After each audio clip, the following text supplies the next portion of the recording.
उहाँले नै समापन गर्नुपर्ने हो। तर आज खास गरी म अगाडि उपस्थित हुन सक्दिनँ कि जस्तो मलाई लागेको थियो, किनभने आज हाम्रो एउटा मिटिङ पनि छ एकदम गण्डकी प्रज्ञा प्रतिष्ठानको, र त्यहाँ चाहिँ म जानुपर्ने थियो। तर उहाँले चाहिँ कार्यक्रम सकेर आउनु भए पनि हुन्छ भनेको कारणले गर्दा फेरि म आएँ। त्यसै कारणले खास गरी स्वागत चाहिँ मैले गर्नुपर्ने हो र रामभक्तजीले चाहिँ समापन गर्नुपर्ने हो। तैपनि अब एउटै परिवारको भएको कारणले गर्दा जसले समापन गर्दा पनि भयो, जसले स्वागत गर्दा पनि भयो भन्ने मलाई लाग्छ। र सर्वप्रथम त फेरि पनि यहाँ उपस्थित हुनुभएका सम्पूर्ण अब प्रमुख सभाध्यक्षज्यू रामभक्तजी र प्रमुख अतिथिजी गइसक्नु भएको छ, विशेष अतिथिजी र अगाडि ड्यासमा आसीन सम्पूर्ण अतिथिज्यूहरूलाई र साथै विभिन्न आमा समूहबाट प्रतिनिधित्व गरेर आउनुभएका सम्पूर्ण आमा समूहका पदाधिकारीज्यूहरूलाई र त्यसै गरी आफ्नो व्यस्तताको समयको बावजुद पनि समय निकालेर आज शनिबारको दिन समय निकालेर उपस्थित हुनुभएका सम्पूर्णलाई नमस्कार तथा अभिवादन फेरि पनि टक्राउन चाहन्छु। र विभिन्न मिडिया पत्र पत्रिका को प्रतिनिधित्व गरेर आउनुभएका पत्रकारज्यू तथा मिडियाकर्मीज्यूहरूलाई पनि नमस्कार टक्राउन चाहन्छु। र आजको यो खास गरी भागवत गीता जुन भजन हामीले विमोचन गर्ने जुन आजको कार्यक्रम रह्यो, र सुरुवातमा के भन्न चाहन्छु भने मेरो गायनको नै सुरुवाती हामी रामभक्तजी र मेरो सुरुवात नै हाम्रो चरणामृत भन्ने भजनबाट स्टार्ट गरेका थियौँ। रामभक्तजीले पनि सर्वप्रथम उहाँले आफ्नो भजनबाट नै भजन एल्बमबाट नै सुरुवात गर्नुभएको थियो। र त्यसै गरी हाम्रो पनि भजन दुईजना जब हाम्रो विवाह पश्चात हामीले डुएट एल्बमहरू निकाल्ने भन्ने कुरा गर्यौँ, त्यसको सुरुवात भगवानकै आशीर्वादबाट गर्नुपर्छ भनेर नै हामीले भजनबाट नै चरणामृत भजनबाट हामीले सुरुवात गरेका थियौँ। र त्यसपछि हाम्रो चायन चिनो चहक विभिन्न एल्बमहरू पनि हामीले बजारमा ल्यायौँ। र आज फेरि हामीले एउटा अब यस्तो गीतहरू त हामीले थुप्रै गरिरहेका हुन्छौँ र भिजुअलाइजेसन भनेको एकदमै कम मात्रामा गरिन्छ, किनभने आजकल जुन पहिलाको जस्तो एल्बम बिक्ने, भिजुअलहरू बढी हेरिने, अनि त्यसपछि लगानीहरू पनि एकदमै धेरै लाग्ने कारणले गर्दाखेरि सबै गीतलाई हामीले भिजुअल पनि गर्न सकिरहेका हुँदैनौँ। र यो हाम्रो एकदम अभाग्य छ। यो भगवत गीता भन्ने भजन हामीले गाउने अवसर पायौँ, यसको लागि एकदमै हामी आभार व्यक्त गर्न चाहन्छु केन्द्र सरप्रति।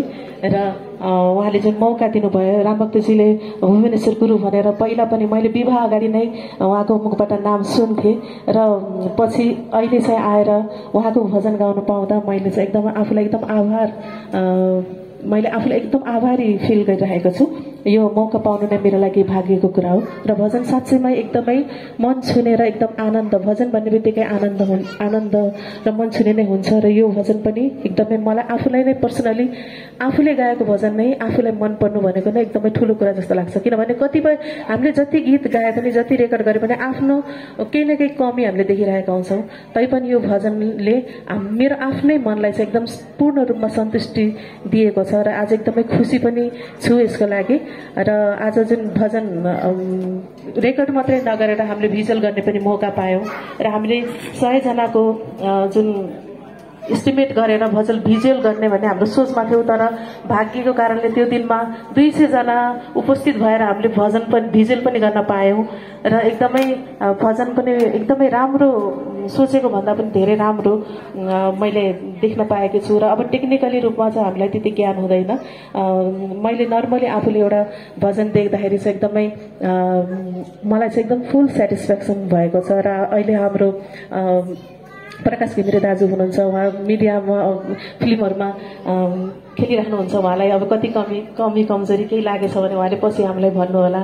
त्यसै गरी दीपक श्रेष्ठ दाई आउनुभएको छ, उहाँले थुप्रै हाम्रो भिडियोहरू, मेरो भिडियोहरू, रामभक्तजीको भिडियो उडुरे जुनदेखि लिएर त्यसै गरी मेरो माया गर्छु, ओर्ली जुन, धेरै गीतहरू चाहिँ उहाँले भिजुअल गरिसक्नु भएको छ। हामी काठमाडौँ हुँदा एउटा परिवारको रूपमा रहेर साथ दिनुभएको थियो, तर भाग्यको कुरा अचानक हिजो उहाँ आइदिनु भयो र एकदम हामी खुसी छौँ यसको लागि दाइप्रति पनि। र यसमा पनि कुनै कमी कमजोरी भएमा औलाइदिनु होला। नेक्स्ट टाइम हामी त्यसलाई फुलफिल गर्नेछौँ नेक्स्ट टाइममा त्यो कमी कमजोरीलाई। र धेरै कुरा अब म अहिले बोल्ने उसमा पनि थिएन र आज जुन कार्यक्रम मैले अघि पनि भने एकदमै तयारीका साथ हामीले यो गर्न पाएनौँ आजको कार्यक्रम। र त्यसै गरी आफ्नै त्यस्तै परिस्थितिहरू छ अहिले गुज्रिरहेको कारणले गर्दाखेरि, अनि हामीले चाहिँ यो पुरा एकदम राम्रोसँग तयारी गर्न सकेनौँ होला, अथवा केही हामीबाट त्रुटि पनि हुन सक्छ र त्यो भयो भने पनि यहाँहरूले अवश्य नै क्षमा गर्नुहुनेछ भन्ने हामी आशा राख्न चाहन्छु। र आजको कार्यक्रममा यहाँहरू उपस्थित भइदिनु भयो, हामीलाई रामभक्तजी र मलाई चाहिँ हौसला दिनुभयो र हामीले हजुरहरूको आशीर्वादले नै जुन छिन्नलता पुरस्कार भनेको एकदमै ठुलो पुरस्कार रहेको छ र जुन हामीले आशा पनि गरेका थिएनौँ र भाग्यवश यहाँहरूकै आशीर्वादले नै हो हामीले यो प्राप्त गर्न लागेको।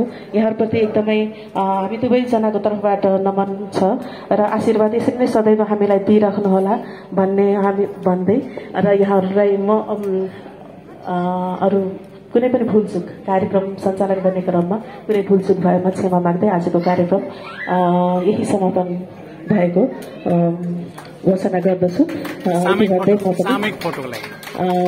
फेरि पनि अब कार्यक्रममा एकचोटि सामूहिक फोटोको लागि अगाडि सबैजना उपस्थित भइदिन पनि अनुरोध गर्न चाहन्छु। धन्यवाद।